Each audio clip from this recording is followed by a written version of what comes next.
Hi everyone, welcome back to our channel. Start करते हैं हम सीडीपी के क्वेश्चन आंसर सीरीज।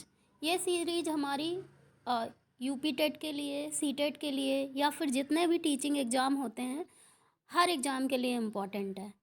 देखिए, हमारा क्वेश्चन है, किसी लड़के को उपहार में कोई बंदूक दिया जाता है, ठीक है, और लड़की को डॉल दी जाती है, गुड़िया दी जाती है।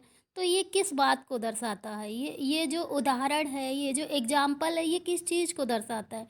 हम जनरली क्या करते हैं, घर में जब बच्चों के लिए खिलौने लाते हैं ना, तो हम लोग लड़की है तो सोचते हैं उसको डॉल दे देंगे या फिर कोई खाना बनाने वाले बर्तन दे देंगे या फिर ऐसा कुछ दे देंगे जो लड़की के मतलब इंडिकेट करे। ऐसी ऐसी मतलब हमारी धारणा होती है कि ये सारी चीज़ें लड़की को इंडिकेट करती हैं, लड़की के खेलने के लिए।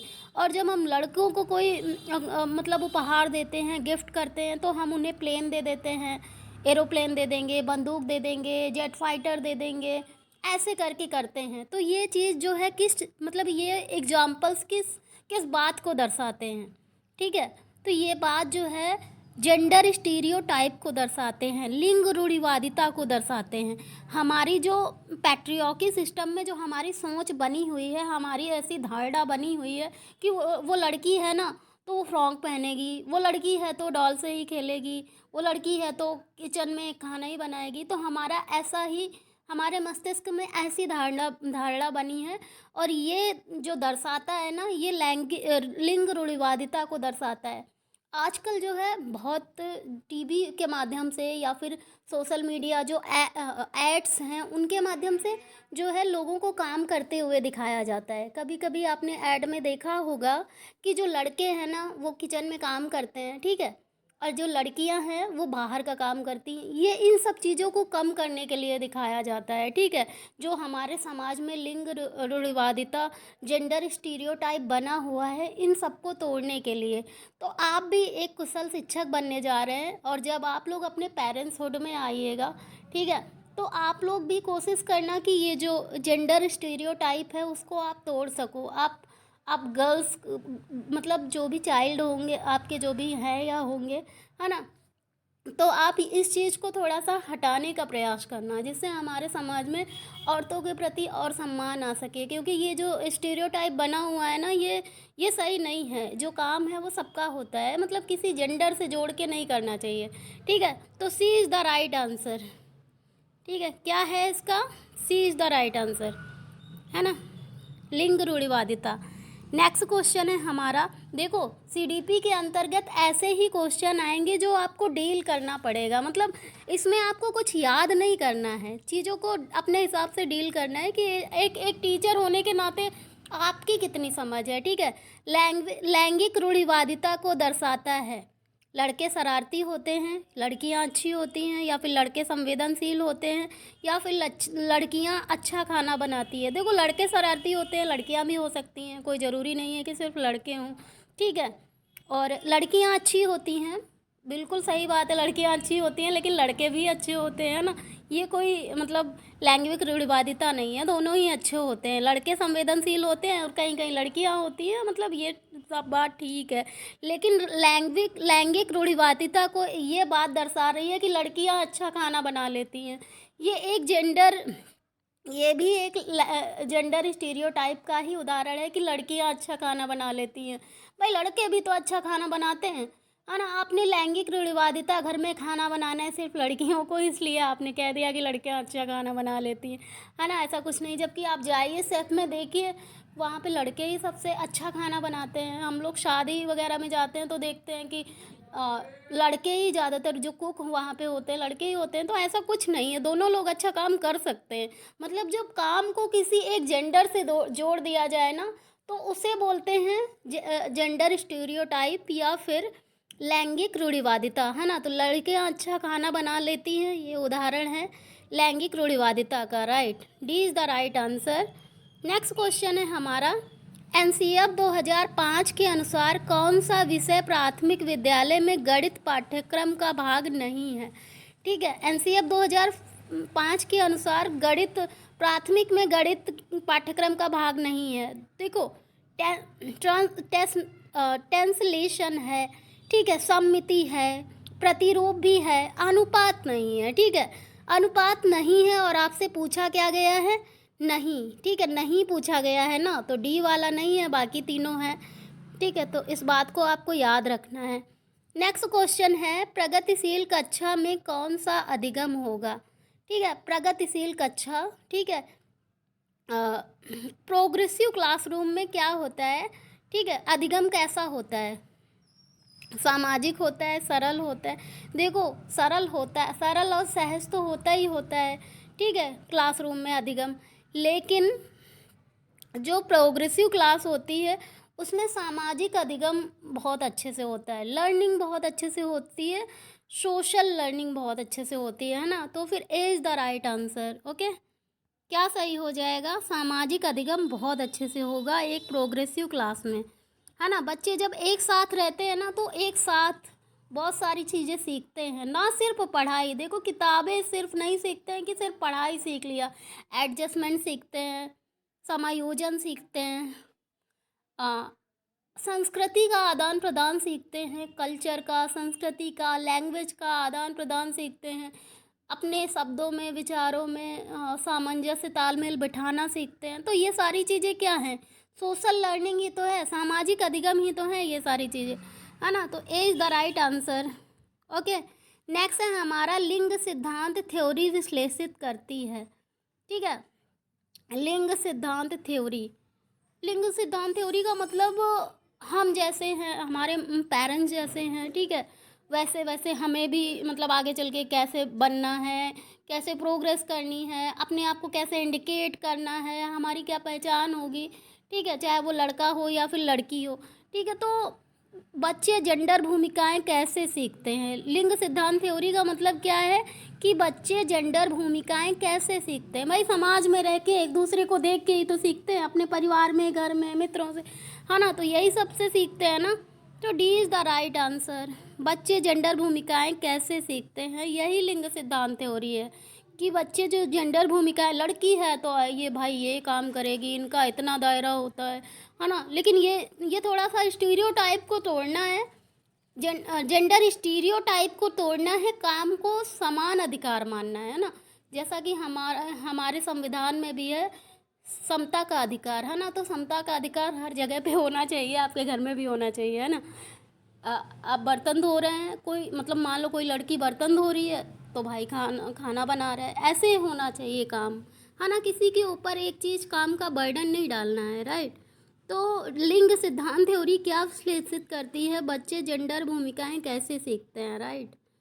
नेक्स्ट क्वेश्चन है, प्राथमिक स्तर पर ईवीएस की विषय वस्तु कौन सी होगी। ईवीएस का मतलब, अरे यही आपकी इन्वायरमेंटल साइंस। ठीक है, तो इसकी क्या भूमिका होगी। ओके, प्राथमिक स्तर पर ईवीएस की विषय वस्तु कौन सी होगी, पशु, पानी, सामग्री, मौसम।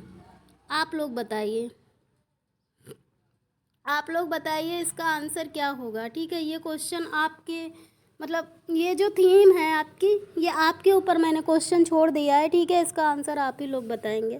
ठीक है, उसके बाद मैं नेक्स्ट वीडियो में इसका आंसर दूंगी, मैंने इसको अलग से रखा था इस क्वेश्चन को। ठीक है, लेखन कौशल विकसित करने में सबसे अधिक ध्यान देना चाहिए। ठीक है, लेखन कौशल विकसित करने के लिए सबसे ज़्यादा ध्यान किस बात पर देना चाहिए। ठीक है, अच्छा हस्तलेखन, मतलब आपका जो राइटिंग स्किल है वो अच्छी होनी चाहिए, या फिर शब्द सीमा, मतलब शब्दों में आपको बाउंड कर देना है कि नहीं इतने ही शब्द लिखने हैं, या फिर योजना का प्रस्तुतिकरण, या फिर व्याकरण संबंधी, मतलब लिखते टाइम अगर लेखन कौशल चल रहा है, लेखन की कोई प्रतियोगिता चल रही है आपके स्कूल में, आपके क्लास में। ठीक है, तो आपको क्या करना है कि बस अच्छा लिखना चाहिए, आपकी राइटिंग बहुत अच्छी होनी चाहिए, या और इतने ही शब्दों में लिखना चाहिए। ठीक है, और व्याकरण तो बिल्कुल गलत नहीं होनी चाहिए, ये सारी चीज़ें होनी चाहिए। क्या नहीं भाई, आपने आपने अपनी बातों को कैसे प्रेजेंट किया है, अपनी बातों को कैसे कहा है, किस रूप से कहा है, इस पर ज़्यादा ध्यान देना चाहिए, ना कि लेखन पे। ठीक है, राइटिंग का कोई बहुत ज़्यादा इशू नहीं रहता है, मतलब हाँ, अगर आपकी राइटिंग अच्छी है तो ठीक है, मतलब ये नहीं है कि आपकी राइटिंग नहीं अच्छी पे जोर दिया जा रहा है, ऐसा कुछ नहीं है। अगर आपकी राइटिंग अच्छी है तब तो बहुत अच्छी बात है, लेकिन नहीं भी अच्छी है ना, बट आपका वे ऑफ प्रेजेंटेशन अच्छा है, तो ये बात बहुत अच्छी है, क्योंकि आपका प्रेजेंटेशन प्रेजेंट करने का तरीका अच्छा होना चाहिए। राइटिंग पे बहुत ज़्यादा ध्यान नहीं देना चाहिए, ना तो बहुत ज़्यादा ध्यान शब्द सीमा पे देना चाहिए। व्याकरण संबंधी एक दो गलती हो भी जाती हैं तो एक्सेप्ट कर सकते हैं, लेकिन सबसे अधिक ध्यान होना चाहिए वे ऑफ प्रेजेंटेशन का। ठीक है, योजना का प्रस्तुतिकरण आप कैसे करते हो, किसी बात को कैसे एक्सप्रेस करते हो, ठीक है, ये मैटर करता है। Okay, C is the right answer. Next question है हमारा, दिव्यांग अधिकार अधिनियम 2016 किसको पक्ष पोषित करता है। ठीक है, दिव्यांग अधिकार अधिनियम जो है 2016, उसके अनुसार मतलब किस बात को हम का पक्ष लेता है, किस बात को पोषित करता है दिव्यांगों के साथ। ठीक है, तो पृथक्करण, भाई पृथक्करण नहीं करना है कि वो बच्चा दिव्यांग है, अपना शरीर से, पैर से, हाथ से असमर्थ है, हम उसे अलग कर देंगे, पृथक्करण कर देंगे, या फिर केवल उसके लिए एक परिभाषित शब्दावली दे देंगे, या फिर उसका मतलब एकीकरण। ठीक है, समावेशन सबसे ज़्यादा ध्यान देना चाहिए समावेशन का। जो भी दिव्यांग है, ठीक है, कोई बच्चा दिव्यांग है, विशिष्ट है ना, तो उसको हमारे समाज में कैसे एडजस्ट करना है, हम लोगों के साथ में कैसे रहकर मिलकर काम करना है, हमारे साथ ही उसको बैठना है ताकि वो हमारे समाज में एडजस्ट कर सके।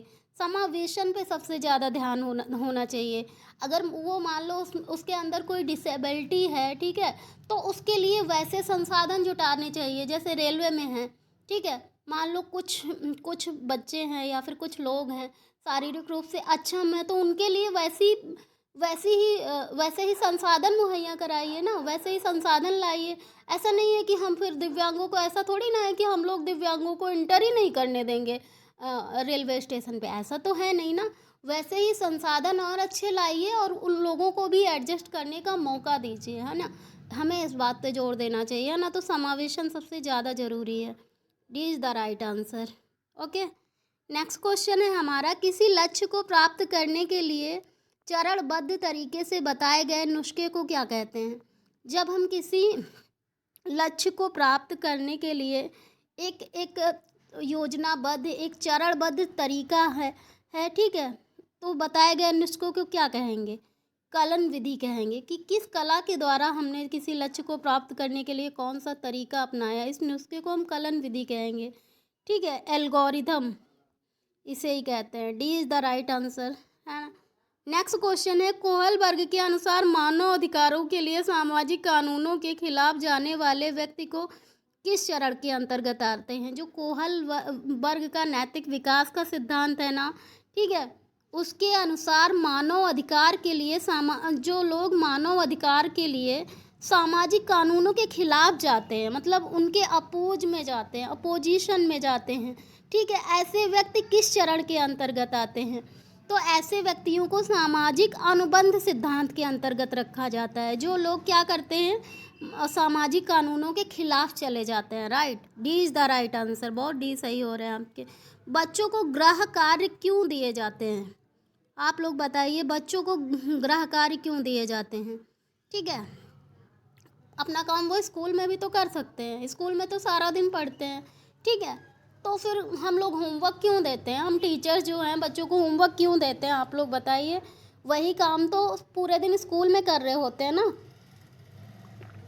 तो फिर ऐसी कौन सी बात है जिसलिए हम उनको होमवर्क देते हैं। ठीक है, ताकि बच्चे क्या कर सकें, बच्चों ने जो भी कॉन्सेप्ट स्कूल में सीखा है, जो भी लर्निंग सीखी है ना बच्चों ने, उसमें और ज़्यादा क्या हो सके, निपुण हो सके, और ज़्यादा महारत हासिल कर सकें, और ज़्यादा अच्छे हो सकें, है ना। आपने पढ़ा है ना, revision is the key of success. तो बच्चों ने जो स्कूल में पढ़ा है ना, वही फिर जाके अच्छे से और समझ सके ना, इसीलिए हम लोग होमवर्क देते हैं, ताकि उनका रिपीटिशन हो सके। C is the right answer. Okay, next question है, बच्चे के सीखने में बाधा। ठीक है, बच्चे के सीखने में बाधा क्या हो सकता है, रचनात्मक मूल्यांकन, ठीक है, रचनात्मक सहकर्मी, कठोर पाठ्यक्रम, लचीली समय सामग्री। देखो, बच्चे के सीखने में रचनात्मक मूल्यांकन तो कभी बाधा नहीं होगा, ठीक है। रचनात्मक मूल्यांकन से बच्चों की लर्निंग और अच्छी होती है, तो ये तो बिल्कुल नहीं होगा बाधा, ठीक है। रचनात्मक सहकर्मी, अगर आपका साथ में पढ़ने वाला, साथ में काम करने वाला, ठीक है, वो भी रचनात्मक है, तो इससे आपकी प्रोग्रेस और ज़्यादा बढ़ जाती है। लचीली समय सामग्री, अगर आपकी टाइम टेबल जो है फ्लेक्सिबल है, लचीलापन है, ठीक है, मौलिक है, तो उससे आपकी लर्निंग और ज़्यादा अच्छी हो जाएगी, आपको चीज़ों में सीमित नहीं रहना पड़ेगा, ठीक है। लेकिन कठोर पाठ्यक्रम, अब मान लीजिए कक्षा 2 का बच्चा है, अब आप उसे कक्षा 12 का सिलेबस दे के पढ़ा रहे हो, तो वो कभी ज़िंदगी में नहीं पढ़ पाएगा, है ना। तो कठोर पाठ्यक्रम नहीं होना चाहिए, एज के अनुसार जो पाठ्यक्रम निर्धारित है, ठीक है, वही पाठ्यक्रम होना चाहिए, राइट। तो C is the right answer, okay. Next question है हमारा, बच्चों में समस्या समाधान की बाधा। बच्चों में समस्या समाधान की बाधा है, ठीक है। कार्य और रणनीति का, वर्क और स्ट्रेटजी, ठीक है। तो वर्क और स्ट्रेटजी से आपकी समस्या का समाधान हो जाता है, बहुत जल्दी हो जाता है जब आपके पास स्ट्रेटजी होती है, तो ये बाधा तो बिल्कुल नहीं होगा। तात्पर्य और विश्लेषण, जब आप एनालिसिस करते हो, तात्पर्य निकालते हो, तो आपकी समस्या का समाधान और इजली हो जाता है। स्वानुभविक, इससे भी आपकी समस्या का समाधान इजली हो जाता है। कार्यात्मक स्थिरता, जब आपके काम में स्थिरता आ जाती है, जब आप लेजीनेस हो जाते हो, अपने काम को थोड़ी रोक देते हो, काम रुक रुक के करते हो, तो इससे क्या होता है, आपकी समस्या का समाधान में बाधा आ जाती है, right. D is the right answer, okay. Next question है हमारा, बच्चे अपने माता पिता द्वारा ज्ञान, कौशल, मूल्य, समाज की वेशभूषा सीखते हैं। बच्चों का सामाजिकरण एक सूचना और मानव प्रक्रिया है। देखो, दोनों बातें बिल्कुल सही कही गई हैं, ठीक है, दोनों बातें बिल्कुल सही हैं, कोई भी बात गलत नहीं है। बच्चे अपने माता पिता से ज्ञान, कौशल, मूल्य, समाज सब कुछ सीखते हैं, वेशभूषा भी सीखते हैं, ठीक है, कैसा रहन सहन, पहनावा, सब माता पिता से ही सीखते हैं, अपने समाज में ही सीखते हैं, राइट। और बच्चों का सामाजिकरण सूचना और मानव प्रक्रिया है। सामाजिकरण एक प्रोसेस ही तो है बच्चों का।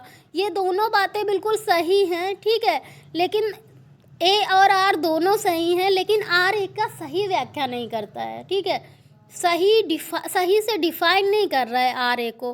तो बी वाला, देखो ऐसे क्वेश्चन थोड़ा सा एनालिटिकल होते हैं, इसमें थोड़ी सी गलती हो सकती है कि आप सही आंसर फाइंड आउट ना कर पाएँ, ठीक है।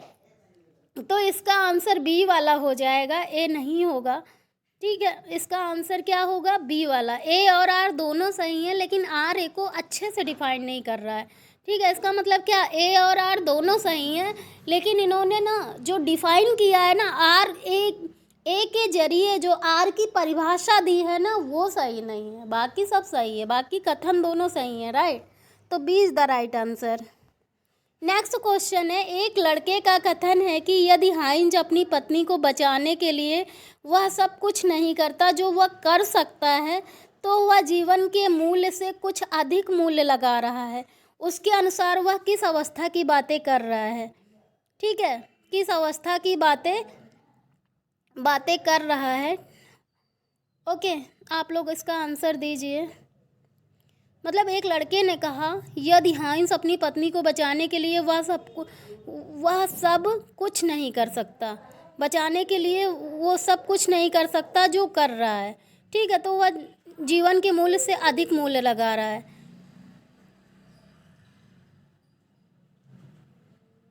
ठीक है। उसके अनुसार किस अवस्था की बातें हैं, सार्वभौमिक न, मतलब एक लड़का ऐसा कहता है ना कि हाइंज नाम का जो व्यक्ति है ना, तो वो अपनी बीवी को बचाने के लिए वो सब कुछ नहीं कर रहा है जो वो कर सकता है, मतलब करने के लिए उसके पास संसाधन हैं, लेकिन वो फिर भी नहीं कर रहा है। मतलब कोई क्या है, अपने घर वालों को बचाना चाहता है, मान लो वो बीमार हैं किसी के घर में कोई, तो पूरी शक्ति लगा देता है, चाहे घर बेचना पड़े, खेत बेचना पड़े, कैसे भी अपने घर वालों को बचाना होता है ना।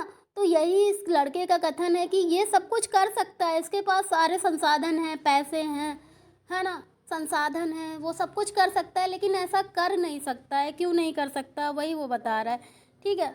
तो कुछ अधिक मूल्य लगा रहा है, वह जीवन के मूल्य से कुछ अधिक मूल्य लगा रहा है। जो वह कर सकता है तो वह जीवन के मूल्य से कुछ अधिक मूल्य लगा रहा है, ठीक है। उसके मतलब उसके नज़रिए में जीवन का मूल्य से कुछ अधिक मूल्य है पैसे, ठीक है। तो ये कौन सा सिद्धांत है? सार्वभौमिक नैतिक सिद्धांत की बात कर रहा है वो लड़का। क्या बात कर रहा है? सार्वभौमिक नैतिक मूल्य की सिद्धांत बात कर रहा है कि जीवन से बढ़कर कुछ नहीं है, पैसा दुनिया रुपया, है ना, एक ज़िंदगी से बढ़ के कुछ नहीं होता है, राइट। तो सार्वभौमिक नैतिक सिद्धांत की वो बात कर रहा है। ओके, नेक्स्ट क्वेश्चन है हमारा, बचपन एक है, ठीक है। बचपन क्या है? देखो बचपन का तो क्या है, बाल्यावस्था कितने टाइम तक चलती है? जन्म से 5 या 6 वर्ष तक चलती है शैशवावस्था, और 5 या 6 से 12 या 13 वर्ष तक चलती है बाल्यावस्था, है ना। ये तो डिफाइन कर दिया गया एज के अकॉर्डिंग, लेकिन बाल्यावस्था क्या है? एक सामाजिक निर्माण है। किसी 12 वर्ष के बच्चे को हम क्या करते हैं, घर में बंद करते हैं, मतलब घर में रखते हैं, स्कूल भेजते हैं, पढ़ाते हैं, सब, उसके ऊपर कोई बर्डन नहीं छोड़ते। और एक 12 वर्ष का बच्चा काम करके अपना पेट पालता है, अपने घर वाले का पेट पालता है। तो ये क्या दिखा रहा है? ये एक सामाजिक निर्माण है। मतलब हमने एज डिसाइड कर दिया, सब कुछ कर दिया, लेकिन दो बच्चों के बीच में ये जो अंतर दिखा रहा है ना, कि एक बच्चा स्कूल जाता है, अपना ही काम अच्छे से नहीं कर पा रहा है, उसको उसकी ड्रेस प्रेस करके देनी पड़ती है, उसको खाना खुद बना के देना पड़ता है, और उसी एज का दूसरा बच्चा नौकरी करके जॉब करके अपना पूरा घर पाल रहा है। इसका मतलब क्या है? ये एक सामाजिक संरचना हम लोगों ने बना रखी है, ठीक है, कि इस एज के बच्चे इतना कर सकते हैं, इस एज के बच्चे इतना कर सकते हैं। सामाजिक संरचना ही तो है। आप जाइए ज़रा फुटपाथ पे देखिए, जो काम करके अपना जीवन यापन करते हैं वो भी बाल्यावस्था में रह रहे होते हैं। और एक आपके घर में भी बाल्यावस्था में ही बच्चा होगा, जिसको आप चॉकलेट भेजने भी दुकान में भेजते हो ना, तो कहते हो भैया देख के जाना, रोड क्रॉस सही से करना। तो ये एक सामाजिक निर्माण ही तो है ना। तो बचपन क्या हो गया? एक सामाजिक निर्माण है। C is the right answer. Okay, next question है, प्रतिभाशाली बच्चों की गुणवत्ता, मतलब प्रतिभाशाली बच्चों की क्वालिटी बतानी है आपको, ठीक है। तो पहले हम बी ऑप्शन देखते हैं, सहज क्षमता की कमी। देखो प्रतिभाशाली बच्चों में कमी किसी चीज़ की नहीं होती है, तो बी गलत हो जाएगा। आलोचनात्मक सोच की कमी, जब प्रतिभाशाली बच्चे हैं, प्रतिभाशाली बच्चों का आईक्यू कितना होता है? 130 है, 140 से अधिक ही होता है ना, अराउंड 140 तक जाता है ना प्रतिभाशाली बच्चों का आईक्यू। बुद्धि लब्धि कितनी जाती है? मोर देन 130 जाती है, आई थिंक, है ना। तो आलोचनात्मक सोच की कमी नहीं होती है, उनमें बहुत ज़्यादा सोच होती है, ठीक है। जिज्ञासा की भी कमी नहीं होती, किसी चीज़ की कमी नहीं होती है, बल्कि उनकी क्वालिटी क्या है? ज्ञान को वो तेज़ी से और अच्छे से समझ लेते हैं, बहुत जल्दी समझ लेते हैं। तो A is the right answer, ठीक है। ए सही है, बाकी तीनों गलत हैं। ओके, नेक्स्ट क्वेश्चन है हमारा, ऐसा कौन सा राज्य या केंद्र शासित प्रदेश है जो पहाड़ी इलाका है, वहाँ बारिश भी होती है, बर्फ़ भी गिरते हैं, और वहाँ घर पत्थरों और लकड़ियों के बने होते हैं, राइट। देखो केंद्र शासित प्रदेश की बात चल रही है, तो आपको पता होगा कि हमारे यहाँ कितने केंद्र शासित प्रदेश हैं? 8 केंद्र शासित प्रदेश हैं और 28 राज्य हैं। ओके, और उनमें से केंद्र शासित प्रदेश है एक लद्दाख। तो आप देख लिए होंगे कि एक ही केंद्र शासित प्रदेश है इसमें, लद्दाख, ठीक है। तो वहाँ की विशेषता क्या है? अब इस आंसर तो आपको पता चल गया ना, बट इसकी थोड़ा सा इम्पोर्टेंस देख लेते हैं। ये एक ऐसा केंद्र शासित प्रदेश है जहाँ का इलाका क्या है? पहाड़ी इलाका है, हिल्स स्टेशन है, उत्तर भारत, मतलब उत्तर में है ना ये सबसे, है ना। तो पहाड़ी इलाका है, और यहाँ पे बारिश भी होती है, बर्फबारी होती है, ठीक है भाई, ऊपरी अक्षांशों में है ना, ठीक है। तो बारिश भी होती है, विषुवत रेखा से काफ़ी दूर है, तो यहाँ पे बर्फ़ भी गिरती है, ठीक है। यहाँ के घर पत्थर और लकड़ियों के बने होते हैं, ठीक है। ओके, और केंद्र शासित प्रदेश भी है, तो लद्दाख है। C is the right answer, ठीक है। यहाँ पे बारिश भी होती है, बर्फ़ भी गिरती है, घर जो है पत्थर के और लकड़ी के बने होते हैं, ठीक है। तो लद्दाख की ये विशेषताएँ हैं। ओके, तो हमारे क्वेश्चन कंप्लीट हुए। एक क्वेश्चन का मैंने बोला है आप लोग आंसर देंगे, तो वो वाला अपने आप से फाइंड आउट करके लाइए, उसका आंसर मैं आपको कल दूंगी अपने वीडियो में, ठीक है। और इस वीडियो को ज़्यादा से ज़्यादा शेयर करें, इस चैनल को सब्सक्राइब करें। यूपी टेट के लिए महा मैराथन सीरीज बहुत जल्द आने वाली है। ओके, तो आप लोग अपना साथ बना के रखें। Thank you so much, keep watching.